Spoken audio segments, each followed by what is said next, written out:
I think that we can all agree that living on the minimum wage is going to be difficult. If you're living on the minimum wage, you're living on a level of income that charities across the UK are saying is inadequate. In addition to that, it's not unreasonable for you to be faced with a large bill or an unexpected bill and find yourself in debt. And there may very well be fewer people willing to lend to you because of the amount of income you earn. It is not impossible that you'll find yourself in debt without the means to pull yourself out of that situation. And that's a place no one wants to be in. Additionally, with all of the inflation that we're seeing recently, after the coronavirus pandemic and governments printing tons of money, and the tensions with Russia jacking up our basic prices of living, you are likely to see that pressure increase. With that in mind, I wanted to give you a better idea of how you can potentially cope with prices maybe rising at a rate faster than your income. I've broken these down into 3 sections. They are increase your income, decrease your expenses, or seek help. Let's start with the first one. Increasing your income is the difficult one. It requires forethought and a lot of effort. My first suggestion is one that I've used in the past when I've been strapped for cash. As an accountant, when you're training, you don't necessarily get paid as much as would be nice, and it's quite easy to find yourself out of debt, especially when you're trying to keep up with the Joneses, as I did in the first part of my career, with individuals who are earning arguably 2 or 3 times what you are. My first suggestion is match betting. Obviously, gambling comes with stigma, and I wouldn't want any of you to get into this when it could potentially be destructive for your lives. I have previously used this when I've been in debt, and it's been a really good way for me to earn additional money to get myself out of the hole I was in. Now, the idea works upon the basis that bookies offer free bets. You may have seen adverts that say if you place a bet for £10, then you will get a free bet for another £10. The idea here is that you would lose maybe 70p on the first bet, you would get a free bet, and you would get maybe £8 in value off the back of that free bet.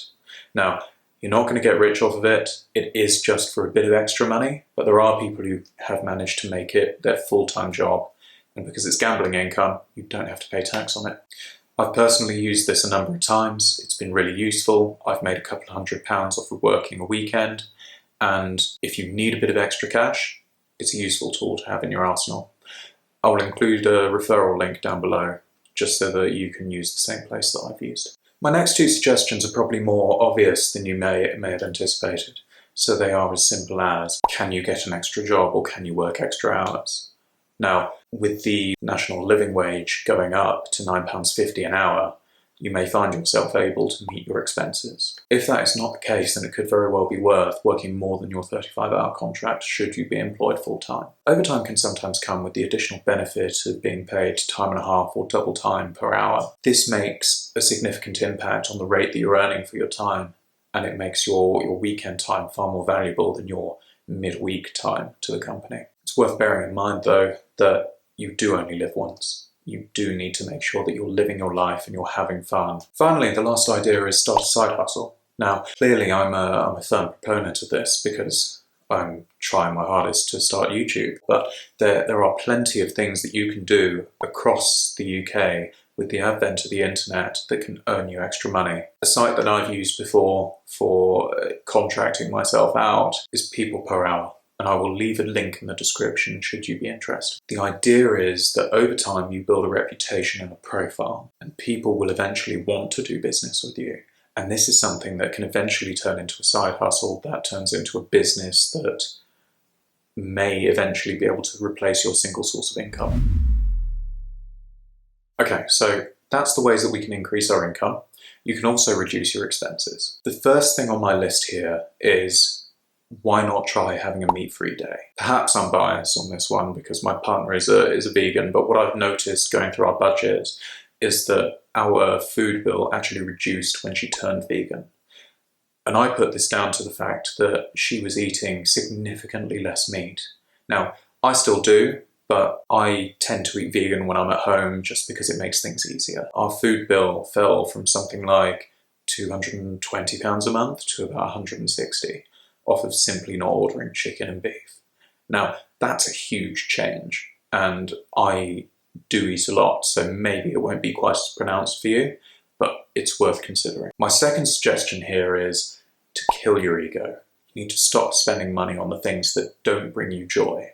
It's very easy to compete with other people and view everything as a competition, but it doesn't work. If you spend money on things like upping someone else at the bar and buying something flashy so you can stick it on Instagram, and things that are meant to make other people like you, it's a waste of your money. No one cares. Spend money on the things that make you happy. Why would you spend money on something you don't care about? My third point is perhaps going to be unpopular, but it's get a jumper. The price of oil and gas from Russia is going through the roof. And the moment we ban anything from them, it will be a significant increase. And domestic markets, people like you and I, are going to feel that pain. It's really important that you find a way to heat your home without relying on fossil fuels. And one of those ways is to heat yourself rather than your home. Okay, so the last section is help you may be eligible for. Now, the first point I've got on this is Turn to Us. Now, Turn to Us are a charitable organisation that help you understand the sort of reliefs that you would be able to claim. This organisation is not government run. It is run by organisations and people like you and I making donations. They exist to help you understand what you can claim, and I would really recommend that you get in touch with them and have a chat about what sort of reliefs, what sort of benefits you can get to reduce your bills or increase your income. As with anything like this, I put a link in the description below to try and help. The second item is a lot like the first, but it was such a big item I felt like I had to call it out. If you are earning a sufficiently low income, you could receive a reduction in your council tax bill of up to 100%. Now, I'm not familiar in the exact requirements here, but it's definitely worth trying it out. And the government has a specific resource available for you so that you can locate your local council and get in touch with them to understand what options are available to you. The third and final suggestion I have for you is potentially going to be useful for those of us who are in debt. If you are in debt or you've taken out payday loans, God forbid, you may be struggling and you may be stressed out at the situation you're in. Most traditional banks, if you're having trouble like this, aren't going to help you and will likely dismiss you on the basis that your credit rating may not be fantastic, you may have missed a couple of payments, your income's not particularly high, so they think you've got very little disposable income. Community banks and credit unions tend to be much more interested in helping people in their community. Now, this isn't saying they're the best solution ever. Their rates are very high, but they are not higher than payday loans. They also take a stance of absolute clarity and behaving ethically. I've linked below to the Great Western Credit Union, which is my local credit union. Have a look through their website and decide whether you consider this to be something that could be useful to you. If not, then you've lost nothing other than a couple of minutes looking through their website. Above all else, living on a minimum wage is really hard. You may find yourself living outside of your means for periods of time and being in a situation where stress about your financial situation affects other aspects of your life. Please, don't suffer in silence. There are resources around to help you, and while a number of them may not be adequate, talk to someone, ask for help, don't suffer in silence.